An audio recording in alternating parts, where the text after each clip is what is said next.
அப்போ என்ன எல்லாருமே ஹாப்பி சண்டே. என்னுடைய மார்னிங் ரொட்டீன் இன்னைக்கு காலையில் 4:30க்கே ஸ்டார்ட் ஆகிடுச்சு. என் வீட்டுக்காரும் மாமியாரும் குலதெய்வம் கோவிலுக்கு போகிறாங்க.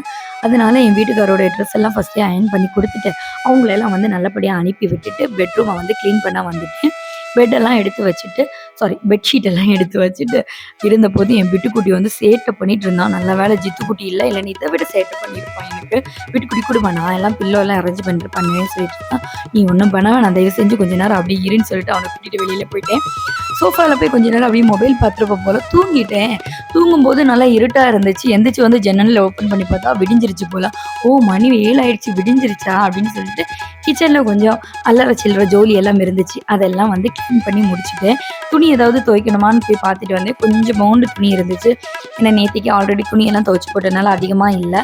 பட் நேற்றுக்கு நைட்டு சாப்பிட்டுட்டு அப்படியே கட்டெல்லாம் அப்படியே போட்டிருந்தேன். நேற்றுக்கெல்லாம் செம வீடை வந்து க்ளீன் பண்ணுற வேலை இருந்ததுனால நைட்டு வந்து கட்டதும் க்ளீன் பண்ணி வைக்கல.